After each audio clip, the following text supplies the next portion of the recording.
Hello friends, I am Ankur Shukla, you watching to Gyan chemistry का। दोस्तों सभी लोगों का मैं एक बार फिर से अपने इस प्यारे से संस्थान जिसका नाम है ज्ञान केमिस्ट्री का में आप लोग का हार्दिक स्वागत एवं अभिनंदन करता हूं।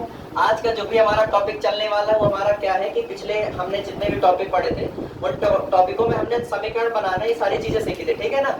लेकिन ये है कि समीकरण बनाना तो चलो आसान है, आप लोग समीकरण बनाना क्या, बहुत सारे क्वेश्चन ऐसे भी होते हैं कि आपको सीधे सीधे समीकरण तो देखने को मिल जाएगा, लेकिन मेन मैटर कहाँ पे फंसता है कि भैया समीकरण बनाना तो जानते हो तुम, लेकिन क्या आप समीकरण को हल करना मतलब क्या जानते हो कि नहीं जानते हो। मतलब समीकरण को अगर इंग्लिश में बोले तो इक्वेशन बोलते हैं। क्या बोलते हैं? इक्वेशन। क्या आप इक्वेशन को सॉल्व कर पा रहे हो कि नहीं सॉल्व कर पा रहे हो? अगर नहीं कर पा रहे हो तो आज हम वही सारी चीजें यहाँ पे क्या करेंगे, डिस्कस करेंगे, ठीक है। तो चलो वीडियो को शुरू करते हैं, आज के टॉपिक को शुरू करते हैं प्यारी से स्माइल के साथ, ठीक है। तो सबसे मेन चीज क्या है कि आज हम क्या सीखने जा रहे हैं, किसी भी समीकरण को कैसे हल करते हैं। उसके लिए हम दो टॉपिक समझेंगे इसमें का समीकरण हल करने का। सबसे पहला टॉपिक है हमारा प्रतिस्थापन विधि, जिसको हम लोग इंग्लिश में बोलते हैं सब्स्टिट्यूशन मेथड, और दूसरा है हमारा विलोपन विधि, जिसको हम लोग बोलते हैं एलिमिनेशन मेथड, ठीक है ना। आज दो चीज समझेंगे। पहला है हमारा प्रतिस्थापन विधि, जिसको हम लोग बोलते हैं सब्स्टिट्यूशन मेथड, और दूसरे नंबर पे हम पढ़ेंगे विलोपन विधि।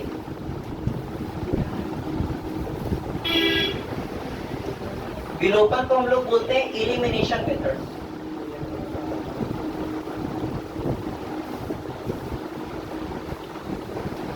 एकदम ध्यान से देखना, ठीक है ना। यहाँ पे बैठे ऑफलाइन वाले भी ऑनलाइन वाले भी, इसकी अगर 1% भी आपने किया वीडियो को तो मान के चलो कॉन्सेप्ट उड़ जाएगा, ठीक है ना। इसलिए धीरे धीरे एक एक चीज पूरा लिखते चलो। और हाँ, जहाँ पे जो डाउट्स आप लोगों को लग रहा हो कि हाँ हमें थोड़ा सा इसके पहले का भी कुछ जानना है या कहीं पे भी कोई प्रॉब्लम आ रही है, तो आप लोग सीधे मतलब जो ऑफलाइन बैठे हो तो मेरे सामने हो तो सीधे बोल सकते हैं। बाकी वीडियो वाले जितने भी हैं कमेंट कर सकते हो, मैं उस पर एक नई अच्छी वीडियो बना करके आपको प्रोवाइड करा दूंगा, ठीक है। तो चलो वीडियो को शुरू करते हैं। सबसे पहले हम इनको बताने के लिए हम दो इक्वेशन ले लेते हैं। थोड़ा मैथ की किताब हमें दोगे क्या? दो इक्वेशन ले लेते हैं, उन्हीं दोनों इक्वेशन को पहले इसमें सॉल्व करना सिखाते हैं, फिर इसमें सॉल्व करना सिखाते हैं, ठीक है।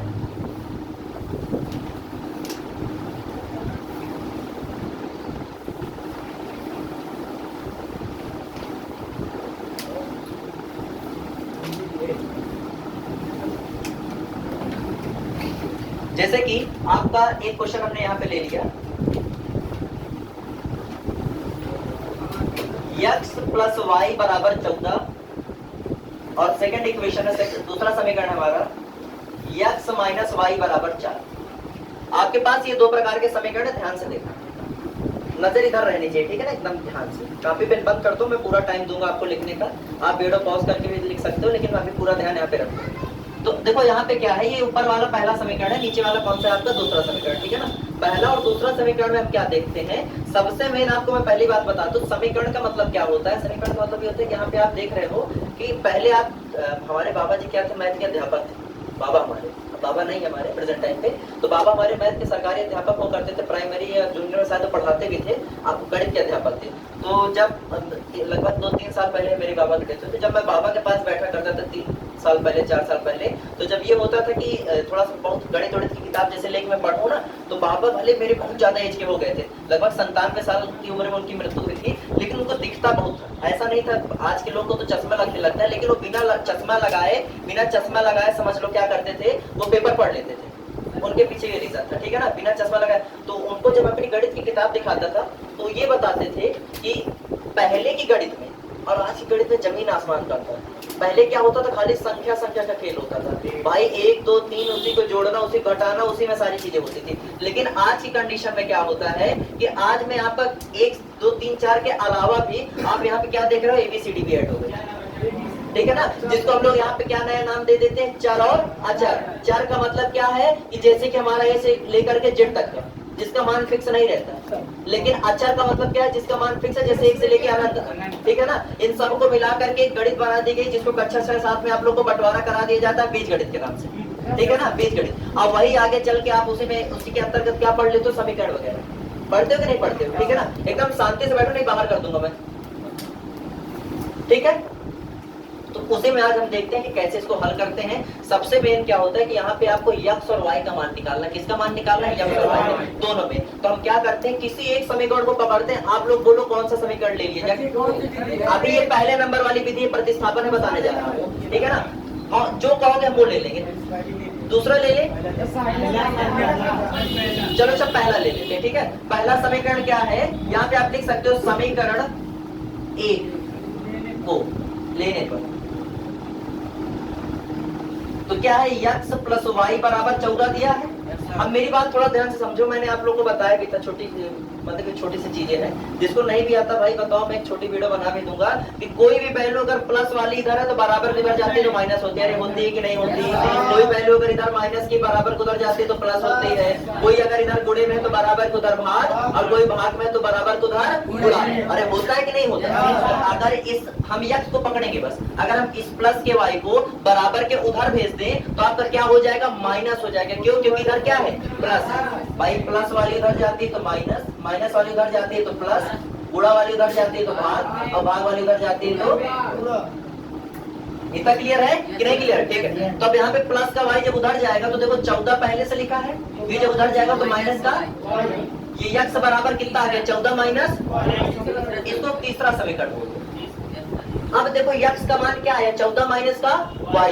आप यहाँ पे फिर से लिखोगे सर x को उस तरफ नहीं भेज सकते। बिल्कुल भेज सकते हो आप, फिर y का मान आ जाएगा। आपका जो मन हो आप कर सकते हो। अब क्या करेंगे, यहाँ पे समीकरण कौन सा तुम लिए थे, एक वाला लिए थे ना। तो अब क्या करेंगे, समीकरण 2 में, समीकरण 2 कौन सा, ये है, में x का रखने पर, ठीक है ना। समीकरण 2 में x का मान रखने पर, शांति से आके बैठ जाओ।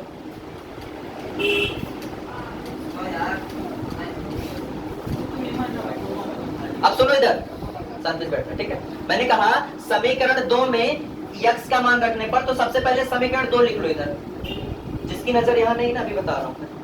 x का मान कितना है, 14 माइनस का, यहाँ पे क्या लिख दोगे, 14 माइनस, आगे क्या लिखा है, बराबर। अरे लिखा है कि नहीं लिखा है, ठीक है ना, लिखा है कि नहीं लिखा, शांति से बैठना। अब यहाँ देखो ध्यान से, 14 इसी तरह लिख दो, माइनस वाई जुड़ के कितना हो गया, माइनस का, बराबर यहाँ पे क्या हो जाएगा। सुनो, माइनस माइनस प्लस तब होता है जब दोनों चिन्हों के बीच में गुणा हो। यहाँ पे कहाँ गुणा है, यहाँ पे माइनस की एक पहलू ये है, माइनस की एक पहलू ये है। जब माइनस माइनस की दोनों संख्या आपस में एक साथ आ जाती है तो दोनों संख्या जुड़ जाती है, चिन्ह क्या लग जाता है, माइनस का। अब देखो एक काम करो, इस 14 को उधर भेज दो तो माइनस का 2y इसी तरह लिखा रहेगा। ये जो 14 उधर जब जाएगा तो तुम्हारा क्या हो जाएगा, 4 पहले से लिखा है, ये 14 जब उधर गया तो तुम्हारा क्या हो गया, माइनस का 14। अब देखो माइनस का 2y, 4 में से 14 घटा कितना आ जाएगा, माइनस का 10। कितना आएगा, 10 नहीं आएगा, माइनस का 10। ये बताओ 4 में से का तो 14 घटी ना, घटी नहीं, तो फिर उसमें क्या करते हैं, जब छोटी संख्या से बड़ी संख्या घटाते तो चिन्ह क्या लगा देते हैं, माइनस का लगा देते हैं, क्या चिन्ह लगा देते हैं, माइनस का, ठीक है ना। यहाँ बैठो, ठीक बैठो। तो देखो यहाँ पे क्या हो जाएगा, 4 में से 14 घटा तो कितना आ गया, माइनस 10, माइनस माइनस कट गया, 2y बराबर 10 और y बराबर, ये गुणे में है, जब इधर जाएगा तो 10 बटे y बराबर, आखिर y का एक एग्जैक्ट मान आ गया, कितना आया, 5 आ गया। अब एक काम, बस एक स्टेप आपको और लेके जाना है, यहाँ पे मैं इधर कर रहा हूँ, आपको सीधे लिखना है समीकरण 3 में, 3 कौन सा है समीकरण, ये वाला समीकरण 3 में y का मान रखने का। अब देखो x बराबर कितना है इसमें, x बराबर 14 माइनस का, x बराबर 14 और माइनस y की जगह कितना निकाले हो, 5। तो 14 में से 5 घटाए, ये लो, x का मान 9 आ गया, y का मान कितना आ गया, 5। इसको बोलते हैं प्रतिस्थापन विधि। जल्दी से नोट कर लो, हमें x और y का मान निकालना था। पहले इसको आप नोट कर लीजिए सर, इसके बाद विलोपन बताएंगे। हाँ, इसके बाद विलोपन बताएंगे।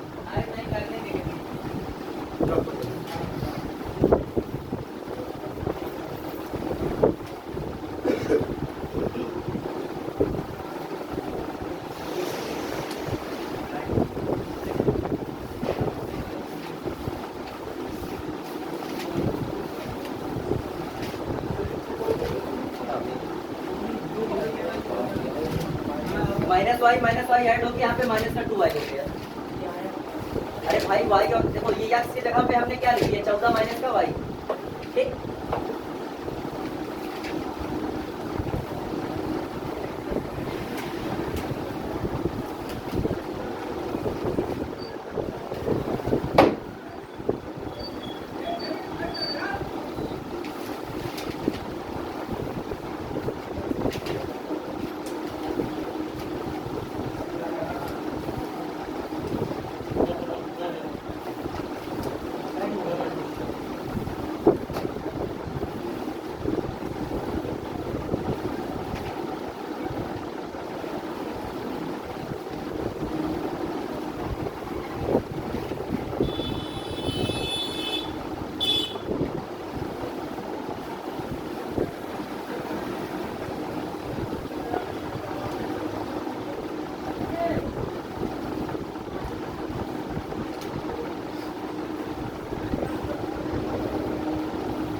मुझे ना देखो सवाल लगाओ,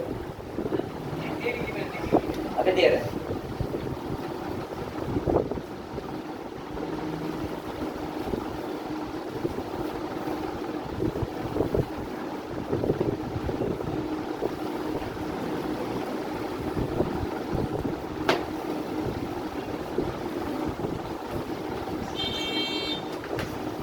नेता लोग क्या करते हैं, लोग जैसे आप लोग पढ़ रहे हो, तो आज के जो नेता लोग हैं वो यहाँ के भाई जनता है, उनका पूरा कारभार उनको जनता सौंपती है, ठीक है ना। तो नेता लोग क्या करते हैं, जो अनपढ़ है ना जनता, आज देख रहे हो कि ज्यादातर गांव में आप चले जाओ तो पहले के लोग, अब भले आने वाले जो हमारी पीढ़ी हो भले पढ़ी लिखी हो या होशियार हो, लेकिन पहले के लोग अनपढ़, थोड़ा सा उनके सामने माया फेंको के हैंडपंप लगवा देंगे, रोड बनवा देंगे तो तुरंत पिघल जाने वाले लोग हैं। तो नेता लोग क्या करते हैं, उन्हीं अनपढ़ जनता को क्या करते हैं, माया फेंक की चुनौती दी जाती है। अगर कहीं हमारी जनता पढ़ी लिखी हो जाए ना तो इन नेताओं को मुश्किल हो जाए। नहीं सर, आपके नाम पे आज हमारा तो अभी बोल रहे थे ये मन देख पा रहे हैं, कुछ बता रहे हैं। बता तो रहे ना कि वे ऐसा होता है, ऐसी रणनीति फेंकते कि सामने वाला फंस जाएगा। एक बार फंसे तो वही वाला जो एक तो बताया था ना कि मैंने किसी रील से किसी उसमें देखा था, जो मैंने आपसे बताया नहीं, एक तो कि एक नेता गांव में गया, कहा बताओ आज मैं गांव आया हूँ, आपकी जो समस्याएं हो, नहीं कोई दो समस्या बताओ हम हल कर देंगे। तो गांव वाले कहे नेताजी हमारे गांव में क्या अस्पताल नहीं है। तो नेता का ऐसी बात, तो नेता का रुको, तुरंत नेता ने फोन लगाया, तुरंत हाँ तुरंत आपने क्या किया, अपने किसी व्यक्ति के पास फोन लगाया, अपने किसी जिसके पास भी लगाया हो, तुरंत कहा कि भाई गांव में अस्पताल बन जाए। भाई गांव में लहर टूट पाई, मान नाचे लगे कि भाई नेताजी फोन लगाए, तुरंत अस्पताल का आर्डर आ गया, अस्पताल बन जाएगा। गांव वाले नाचे लगे। अब ये भाई गांव वाले दो समस्या बोले थे, तो पहले तो ये हो गई, दूसरी समस्या कौन सी है? तो नेता पूछा दूसरी समस्या, तो गांव वाले बोले नेताजी हमारे गांव में कोई मोबाइल का टावर ही नहीं है, हमारे यहाँ नेटवर्क ही नहीं है, तो एक काम करिए आप नेटवर्क का बंदोबस्त करा दीजिए। तो ये बताओ जब नेटवर्क नहीं था तो जो नेता ने पहला फोन घुमाया अस्पताल की, वो कहाँ से लग गया? ये है आज के नेता। वो सर अपने घर से लेकर के आया। अच्छा ऐसा है क्या? ऐसा तो चलो यार, कहीं मिल रहा हो तो हम लोग भी ले लेते हैं, क्योंकि हमारे गाँव साइड बहुत बड़ी दिक्कत है। सर उसी घर में मिल रहा था ना सर, थोड़ा थोड़ा कल मैं गया था गाँव अपने भाई, वहाँ नेटवर्क नहीं था, आधा घंटा बैठना मुश्किल हो गया। इसको हटा रहे हैं हम, जल्दी करो, साइड से देख के करो।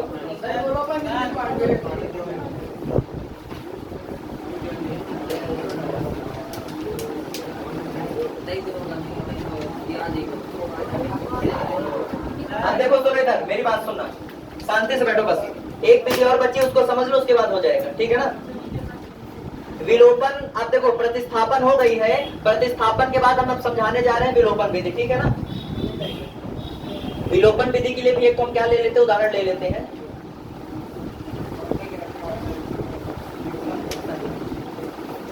जैसे कि मान लो हमने एक उदाहरण लिया,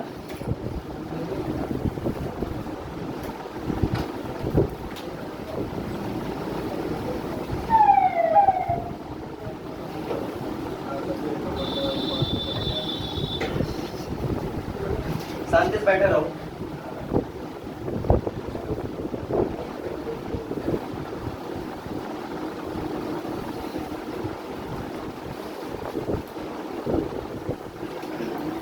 ये दो समीकरण है प्रतिस्थापन। देखो एक चीज और तुम्हें बताता हूँ, मैंने आपको उस दिन बताया था, पहले सुन लो मेरी बात, मैंने आपको उस दिन बताया था कि हर टीम में, टीम जो भी क्रिकेट की टीम होती है, वो टीम ये सोचती है कि हमारी टीम में एक दो प्लेयर ऐसे हो जो ऑलराउंडर हो, अगर जरूरत पड़ जाए तो बैटिंग भी कर ले, अगर जरूरत पड़ जाए तो बॉलिंग भी कर ले। होता है कि नहीं होता हर टीम में? तो बस यहाँ पे भी क्या है कि जो प्रतिस्थापन विधि ना, ये ऑलराउंडर, ऑलराउंडर का मतलब क्या है, जहां देखो ये लगना ही लगना है। क्योंकि प्रतिस्थापन का मतलब जानते हो क्या है, यहाँ से बैल उठा करके यहाँ रखा, वहां से बैल उठा करके यहाँ रखा, ये प्रतिस्थापन विधि होती है। पहचानने क्या जरूरत है, तुम्हें खुद लगाना है। पहचानना क्या, इसमें ये थोड़ी ना कि दे देगा कह देगा पहचानो, आपको स्वयं लगाना। देखो प्रतिस्थापन मैं कह रहा हूँ ये कोई विधि नहीं है। पहली बात इसका मतलब क्या है कि भाई x का मान जैसे तुम समीकरण में रख दिए, ये प्रतिस्थापन विधि है। वहां से y का मान रख दिए, ये हर जगह प्रतिस्थापन रखते हैं। बता रहा हूँ, अभी पढ़ाया कहाँ करते हैं थोड़ा सा। अब मैं बताने जा रहा हूँ विलोपन विधि, ठीक है। अब यहाँ पे विलोपन में क्या करना, सबसे मेन आपको पता है कि हर इक्वेशन में, हर समीकरण में आपके दो चर होंगे। कितने चर होंगे? दो चर। या तो एक्स वाई होगा, या तो पी क्यू हो सकता है, एम एन हो सकता है, कोई भी हो सकता है, लेकिन दो ही चर होंगे, ठीक है ना समीकरण में यहाँ पे। तो अब यहाँ पे आपको क्या करना है, आपको या तो एक्स को लेना है या तो वाई, आपको किसी एक चीज को लेना है, या तो एक्स को ले लेना है या तो वाई को। हम यहाँ पे एक काम करते हैं, एक्स को पकड़ते हैं। किसको पकड़ते हैं? एक्स को। अगर हम एक काम करें, दोनों समीकरणों में अगर हम एक्स के आगे वाला जो गुणांक है अगर हम उसको बराबर करते तो हमारा काम बनेगा कैसे, मैं बताता हूँ। अगर हम दोनों समीकरणों में x के आगे वाले गुणांकों को अगर बराबर करते तो हमारा काम बनेगा। तो मुझे थोड़ा ये बताओ इसको हम बराबर कैसे कर सकते हैं। अगर मैं ये वाले समीकरण में 3 का गुणा कर दूं तो 3 त्रिकाई 9 हो जाएगा, और इसमें हम 1 का गुणा कर दे तो 1 9 9 हो जाएगा। दोनों 9 9 हो जाएंगे कि नहीं हो जाएंगे? अरे हो जाएंगे ना। तो बस यहाँ पे क्या लिखेंगे, समीकरण 1 में 3 का गुणा करने पर, यही विलोपन विधि है, शुरू हो गई। 3 का गुणा करने पर तथा समीकरण 2 में 1 का गुणा करने पर।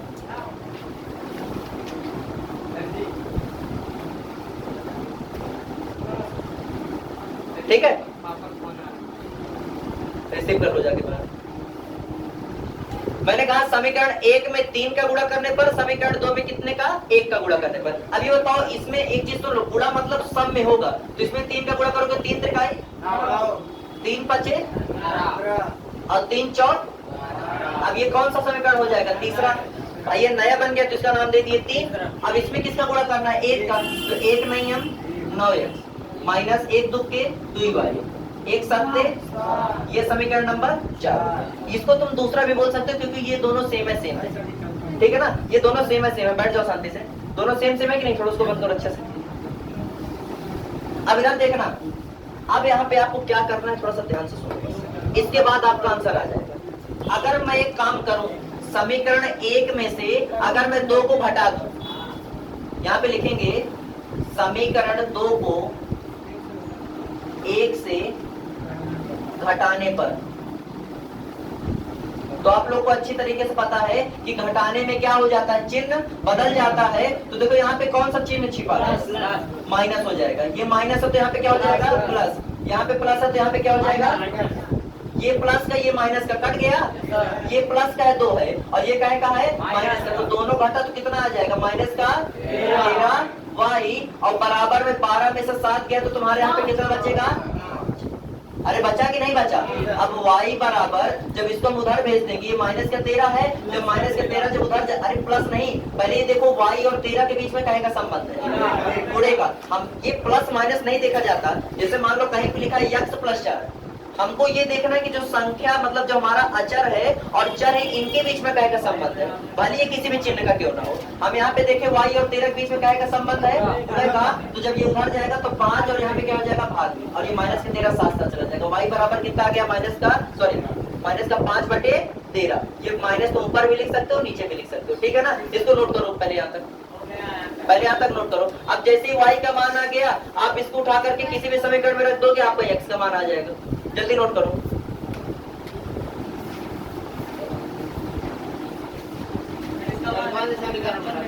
पहले में रख दो, आपका आंसर आ जाएगा। तो देखो प्रतिस्थापन का मतलब क्या होता है कि x और y का मान आप किसी भी समीकरण में रख दो 1 मिनट। और विलोपन का मतलब क्या होता है कि दोनों समीकरणों में से किसी एक समीकरण को पकड़ना है और उस समीकरण में आपको या तो x ले लेना है या तो y। मान लो यम n है तो या तो यम ले लो या तो n, और उसके बाद यम और n को दोनों को बराबर करने की कोशिश करो, ठीक है ना। बराबर करने के बाद क्या किया जाता है, हम जिसको हम बराबर किए, जैसे मान लो x वाले बराबर किए हैं, तो अगर x वाले दोनों एक ही प्रकार के चिन्ह हैं, जैसे यहाँ पे देखो ये और ये दोनों एक ही चिन्ह है भाई, प्लस प्लस, तो हम क्या करेंगे? दोनों इक्वेशनों को आपस में घटा देंगे। लेकिन अगर दोनों अलग अलग चिन्ह है, जैसे मान लो ये प्लस का होता है माइनस का, तो दोनों को सीधे सीधे जोड़ देते, वो कट जाता, हमारा एक मान आ जाता, ठीक है ना। अब सीधे सीधे y का मान आपको, अब यहाँ पे कौन सी विधि लगानी? प्रतिस्थापन, मतलब y का मान किसी भी समीकरण में आप रख दोगे, आपका x का मान आ जाएगा, ठीक है ना। तो आज की वीडियो में बस इतना ही। आपको प्रतिस्थापन और विलोपन विधि मैंने बता दी। मान लीजिए आपको कहीं पे कोई डाउट है, कोई दिक्कत हो, तो आप सीधे कमेंट में मेरे को बता सकते हैं। मैं आपको नेक्स्ट वीडियो में आपको उसको मैं जरूर समझाऊंगा, ठीक है। अब आगे आपसे मिलते हैं अच्छी वीडियो में, तब तक के लिए जय हिंद, जय Bharat, thank you, have a nice day.